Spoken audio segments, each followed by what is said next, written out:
Good morning dear students. आज की हमारी वर्कशीट का नंबर है 172। ये सेकेंड क्लास की वर्कशीट है हिंदी के लिए और आज की डेट है 18 फरवरी। हम हिंदी में नटखट चूहा जो पार्ट है हमारा हिंदी की बुक का वो हम कर रहे थे। आज हम उसी का ही काम को आगे कंटिन्यू करेंगे। तो चलिए स्टार्ट करते हैं। नमस्ते बच्चों, कैसे हैं आप? बच्चों, नटखट चूहा कहानी में आपने जाना कि जब चूहे ने अपनी चमकीली टोपी पहनकर राजा को दिखाई तो राजा ने चूहे को देखकर कहा, तुम तो एकदम राजकुमार लग रहे हो। चूहे ने राजा को गद्दी से उतारने के लिए कहा। यह सुनकर राजा को गुस्सा आ गया और उसने चूहे को पकड़ने का आदेश दिया। बच्चों, इससे पहले की जो वर्कशीट थी उसमें हमने यहाँ तक पढ़ लिया था कि जब चूहा राजा के पास जाता है और राजा उसे कहता है कि तुम तो बिल्कुल राजकुमार लग रहे हो, तो चूहा उन्हें कहता है कि ठीक है, तो तुम उतर जाओ और गद्दी पर मैं बैठूंगा। ये सुनकर राजा को गुस्सा आ जाता है और वो सिपाहियों को आदेश देता है कि तुम इस चूहे को पकड़ लो। अब उसके आगे क्या होता है, आइए हम इस कहानी में पढ़ते हैं। आइए इसके आगे क्या हुआ यह याद करते हुए कहानी को पूरा करते हैं।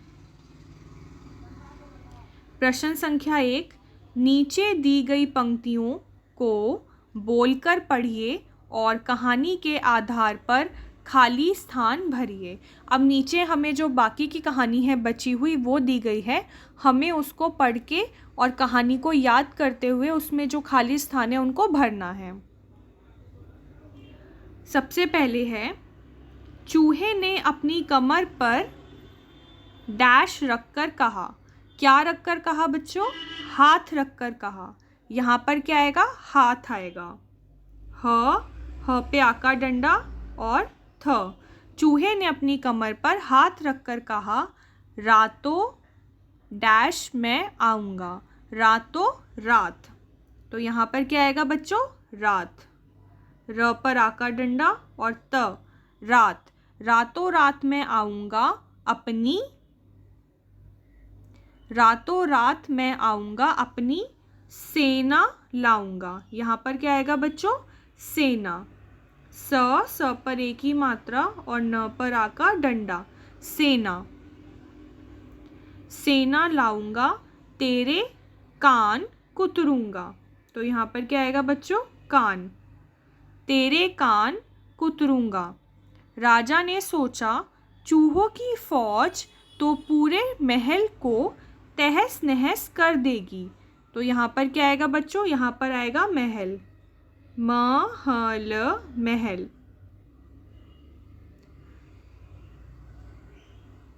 राजा ने सोचा चूहों की फौज तो पूरे महल को तहस नहस कर देगी। वह डैश से कांपने लगा। वह डर से कांपने लगा। डर, डर। यहाँ पर क्या आएगा? डर। वह डर से कांपने लगा। कांपती आवाज में उसने कहा, चूहे भैया तुम बेकार में क्या हो रहे हो? नाराज हो रहे हो। न पे आका डंडा, र पर आका डंडा और ज पर नुक्ता, नाराज।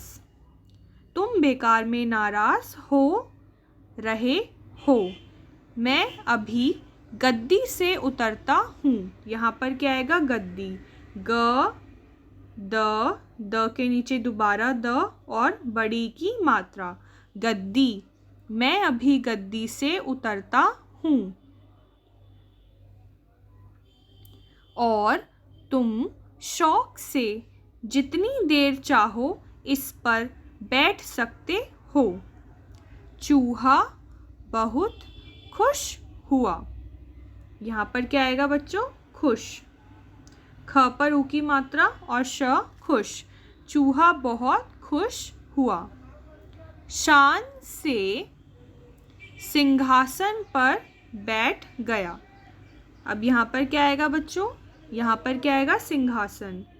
स पर छोटी की मात्रा और बिंदु, ह पे आका डंडा, स न, सिंहासन। क्या आएगा यहाँ पर? सिंहासन। शान से सिंहासन पर बैठ गया और वहाँ आराम करता रहा।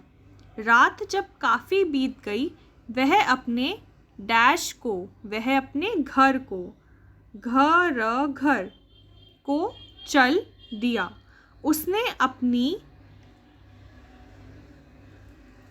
अपनी डैश अपने साथियों को दिखाई।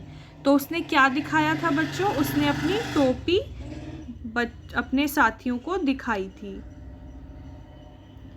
ट पर ओ की मात्रा, प पर बड़ी की मात्रा। टोपी। उसने अपनी टोपी अपने साथियों को दिखाई। सभी दोस्त उसकी कहानी सुनना चाहते थे। तो ये थी कहानी नटखट चूहे की। प्रश्न संख्या 2। अच्छा बच्चों, बताइए कि क्या आपको भी चूहा नटखट लगा? बच्चों, आपको क्या लगता है कि चूहा क्या सच में नटखट था? अगर आपको लगता है हाँ, तो आप हाँ लिखिए। अगर आपको लगता है कि चूहा नटखट नहीं है, तो आप नहीं लिख सकते हैं। लेकिन मुझे ऐसा लगता है कि चूहा जो था वो नटखट था। क्यों? अब वो क्यों था नटखट? क्योंकि उसने कितनी शरारत करी। उसने अपनी हर बात मनवा ली। जैसे एक छोटा बच्चा होता है, वो अपनी हर बात मनवा लेता है और किस तरह से वो शरारत करता है, इसी तरीके से चूहा भी शरारत कर रहा था और वो हमेशा अपनी ज़िद जो है वो पूरी करवाना चाहता था। तो इसलिए चूहा कैसा था? चूहा नटखट था। प्रश्न संख्या 3। शब्दों के एक रूप में वस्तु की संख्या 1 होती है तथा शब्द के अनेक रूप में वस्तु की संख्या 1 से ज़्यादा होती है। बच्चों, ये चीज़ हमने पहले भी एक बार डिस्कस की थी कि एक जो रूप होता है उसमें कोई भी वस्तु होगी उसकी संख्या 1 होगी। लेकिन अगर कोई वस्तु 1 से ज़्यादा है, चाहे वो 2 हो, 3 हो, 10 हो, 10,000 हो या 10 लाख हो, अगर वो 1 से ज़्यादा है तो वो अनेक रूप में होती है। जैसे चूहा अपने लिए एक टोपी बनवाना चाहता था। चूहा अपने लिए कितनी टोपी बनवाना चाहता था? चूहा एक टोपी बनवाना चाहता था। लेकिन अगर वो 1 से ज़्यादा टोपी बनवाता तो उसके लिए कौन सा शब्द आता? फिर उसमें हम टोपी शब्द इस्तेमाल नहीं करते, हम उसमें टोपियाँ शब्द इस्तेमाल करते। चाहे 2 हो, 3 हो, 4 हो, 10 हो, 10 लाख हो, 10,000 हो, जितनी भी हो, अगर वो 1 से ज़्यादा है तो वो अनेक है, मतलब उसका हम अनेक का रूप इस्तेमाल करेंगे। तो उसमें क्या आता? टोपी की जगह टोपियाँ हो जाता।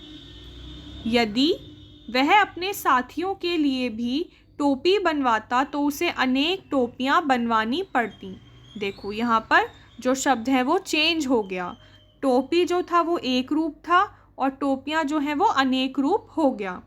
आइए इसी तरह कुछ और एक अनेक शब्दों का अभ्यास करते हैं। अब नीचे हमें कुछ शब्द दिए गए हैं, हमें इसी प्रकार से उनका अभ्यास करना है। जैसे यहाँ पर है एक खिड़की। अब यहाँ पर एक खिड़की है, एक ही खिड़की बनी हुई है, तो हमने यहाँ पर क्या लिखा? खिड़की लिखा।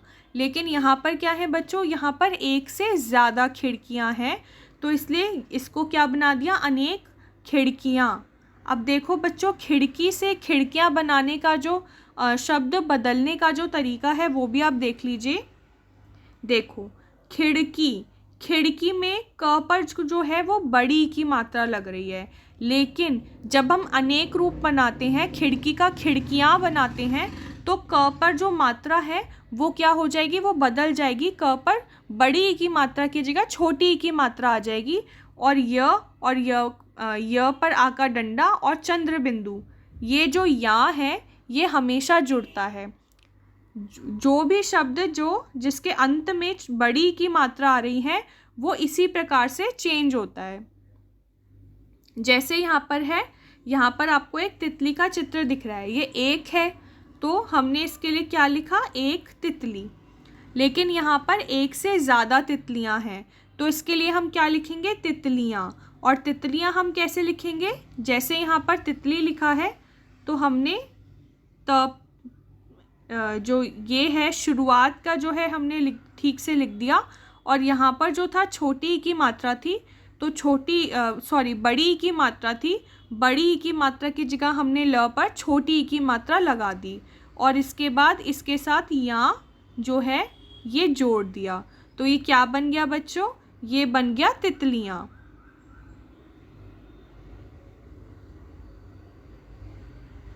ये क्या बन गया बच्चों? तितलियाँ। ती त ल पर छोटी की मात्रा और या, ये बन गया तितलियाँ। जब एक था तो तितली था, जब एक से ज़्यादा हुआ तो तितलियाँ बन गया। इसी प्रकार से यहाँ पर है एक मक्खी। यहाँ पर आप देख सकते हैं एक मक्खी का चित्र है, लेकिन यहाँ पर आपको एक से ज़्यादा मक्खियाँ दिख रही हैं। तो आप कैसे लिखेंगे मक्खियाँ? देखिए, पहले आप मक्खी शब्द देखिए, इसमें अंत में ख पर क्या है? बड़ी ई की मात्रा है, तो और कुछ चेंज नहीं होगा, लेकिन ख पर क्या होगा? बड़ी की जगह छोटी ई की मात्रा आ जाएगी। तो म क खी। अब छोटी ई की मात्रा यहाँ से लगेगी और या जो है वो इसके साथ जुड़ जाएगा। तो ये क्या बन गया? मक्खियाँ। यहाँ पर क्या आएगा बच्चों? मक्खियाँ। इसके बाद है एक लड़की। लड़की, एक लड़की है इसलिए यहाँ पर लड़की लिखा। यहाँ पर क्या है? एक से ज़्यादा लड़कियाँ हैं, तो क्या आएगा? लड़कियाँ। तो हम लड़कियाँ कैसे लिखेंगे? पहले ल, र और क पर बड़ी की मात्रा है, तो बड़ी की मात्रा किस में चेंज हो जाएगी? छोटी की मात्रा में, और यहाँ जो है वो ऐड हो जाएगा। क्या हो जाएगा? छोटी की मात्रा बड़ी की मात्रा जो है वो छोटी की मात्रा बन जाएगी, और या जो है लास्ट में ऐड हो जाएगा, तो वो बहुवचन बन जाएगा। इसी प्रकार से बच्चों एक शब्द है टोपी। टोपी में भी क्या है? प पर बड़ी ई की मात्रा है, तो जब हम इसका बहुवचन करेंगे तो हम इसे किस प्रकार से चेंज करेंगे? बाकी सब सेम रहेगा, लेकिन प पर जो बड़ी की मात्रा है वो छोटी की मात्रा बन जाएगी, और यहाँ जो है वो इसके साथ ऐड हो जाएगा। एक और एग्जाम्पल लेते हैं, जैसे एक शब्द है डोरी। डोरी में जो है एक से हमें इसका बहुवचन बनाना है। डोरी जो है वो एक वचन है, एक रूप है, हमें इसका अनेक रूप बनाना है। तो इसमें भी क्या होगा? जो बड़ी की मात्रा है वो छोटी की मात्रा में परिवर्तित हो जाएगी, और बाद में इसके या लग जाएगा। तो ये क्या हो जाएगा? डो, र पर छोटी की मात्रा और या, ये ऐड हो जाएगा। तो ये क्या बन जाएगा? डोरियाँ। बच्चों, आप अपनी रिमझिम की अभ्यास पुस्तिका के पृष्ठ संख्या 54 को भी कीजिए। अब बच्चों, आपको जो हिंदी की अभ्यास पुस्तिका मिली है, वर्कबुक मिली है, उसका पेज नंबर 54 भी आपको करना है। तो चलिए हम देखते हैं कि पेज नंबर 54 पर क्या है। तो बच्चों, ये है आपका पेज नंबर 54। ये आपकी हिंदी की वर्कबुक का पेज है जो आपको करना है। देखिए, समझिए और रेखा खींचकर मिलाइए। यहाँ पर हमें एक आंसर करके दिया गया है, उसे देखकर आपको बाकियों को भी उसी प्रकार से मिलाना है। तो देखिए बच्चों, यहाँ पर क्या है? एक आदमी का चित्र दिया गया है जो कि कुछ बना रहा है, और उसको किससे मिलाया हुआ है? कुर्सी से मिलाया हुआ है। यानी कि ये क्या कर रहा है? ये आदमी कुर्सी बना रहा है। ये कौन है? ये बढ़ई है। और ये क्या कर रहा है? ये कुर्सियाँ बनाता है, लकड़ी का सामान बनाता है। तो इसको जो है लकड़ी के सामान से इसको मैच कर दिया। ठीक है। इसी प्रकार से सबसे पहले चित्र में आप देख सकते हैं कि एक आदमी है और वो कपड़े सिलने की मशीन से कुछ कपड़ा सिल रहा है। यानी कि वो कौन है? वह दर्जी है। तो यानी हम इसको किससे जोड़ेंगे? इसको हम कपड़े से जोड़ेंगे। देखिए, ये कपड़ा बना रहा है और यहाँ पर आपको जो है बना बनाया कपड़ा दिख रहा है। यानी कि जो दर्जी है वो क्या बना रहा है? वो कपड़े बना रहा है। इसके बाद दूसरे चित्र में आप देख सकते हैं कि कुछ आदमी जो है कुछ बारीक काम कर रहा है। तो ये क्या कर रहा है, ये सोने का काम कर रहा है। यहाँ पर चित्र दिया गया है, इससे आप इसे जोड़ लेंगे। इसके बाद